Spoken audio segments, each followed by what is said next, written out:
Hello बच्चों, let's read out the question first. The core of a transformer is made in a laminated form to.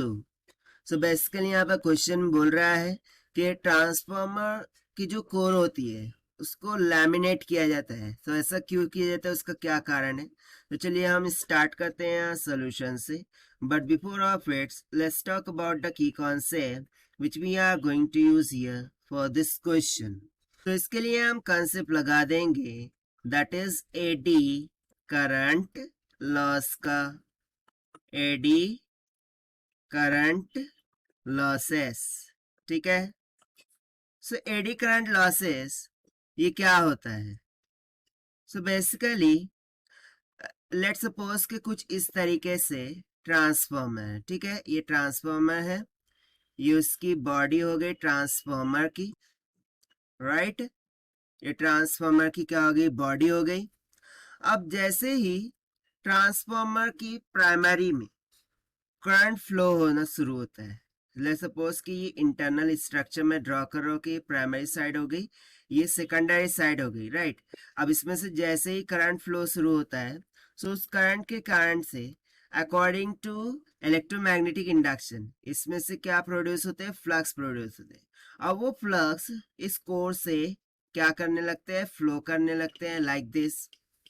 अब ये जो flux है ये obviously inside to the body flow कर रहे हैं, बट ये फ्लक्स जैसे ही इस बॉडी के कांटेक्ट में आते हैं, यानी कि ये जो बॉडी हमें ऊपर से दिख रही है, जो कि हमने इसको कवरिंग के लिए यूज किया है, इस बॉडी के कांटेक्ट में जैसे ही फ्लक्स आते हैं, so according to Faraday law of electromagnetic induction इसमें से क्या फ्लो होना शुरू हो जाता है? करंट फ्लो शुरू होना लगता है, और उसी को हम क्या बोल देते हैं? Eddy current.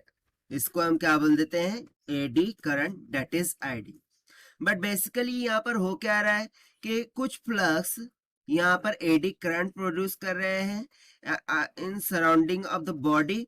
ठीक है, जिसकी वजह से कुछ करंट का, कुछ पावर का यहाँ पर क्या हो जाता है? लॉस हो जाता है, और उसी लॉस को हम बोलते हैं एडी करंट लॉसेस. ठीक है. सो भाई इसी सिंपल से कॉन्सेप्ट का हम यहाँ पर यूज करने वाले हैं. सो बेसिकली देखिए, यहाँ पर हम कोर ऑफ द ट्रांसफार्मर, ठीक है, उसको हम लैमिनेटेड बना रहे हैं. सो ये करने का कारण क्या है? क्योंकि देखिए, जैसा कि यहाँ पर हमने कॉन्सेप्ट में देखा, ये जो फ्लक्स है, ठीक है, फ्लक्स इस प्राइमरी वाइंडिंग में प्रोड्यूस हो रहे हैं. राइट, अब वो इस कोर से होते हुए कहां पर जा रहे हैं? सेकेंडरी वाइंडिंग में जा रहे हैं.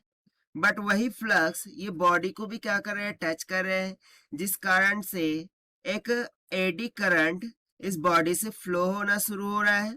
And just because of that हमें क्या मिल रहा है? एडी करंट लॉस मिल रहा है. क्या देखने को मिल रहा है? AD current losses. और ये क्यों मिल रहा है? क्योंकि ये जो फ्लक्स है ये कोर से किसकी तरफ जा रहा है? बॉडी की तरफ जा रहा है. अब यदि मैं कोर को लैमिनेट कर दूं, ठीक है, कोर को मैं कुछ इस तरीके से बनाऊं कि वो लैमिनेटेड हो जाए, सो उस कारण से ये फ्लक्स बॉडी में जा नहीं पाएंगे, और उस कारण से एडी करंट प्रोड्यूस नहीं होगा, और एडी करंट प्रोड्यूस नहीं होगा तो एडी करंट लॉसेस भी प्रोड्यूस नहीं होंगे. ठीक है, तो सिंपली यहां से हम आंसर क्या लिख सकते हैं? That is therefore to prevent eddy currents. ठीक है, to prevent eddy currents, body को एडी करंट से प्रिवेंट करने के लिए हम कोर को लैमिनेट करते हैं, उसको लैमिनेटेड यूज करते हैं, उसको लैमिनेटेड ही बनाया जाता है. So this will be the required answer for this question which we have solve by using the concept of eddy current losses. Now let us take the option. So option D will become correct here. So this is the required solution. I hope you understood it well. Best of luck. Thank you.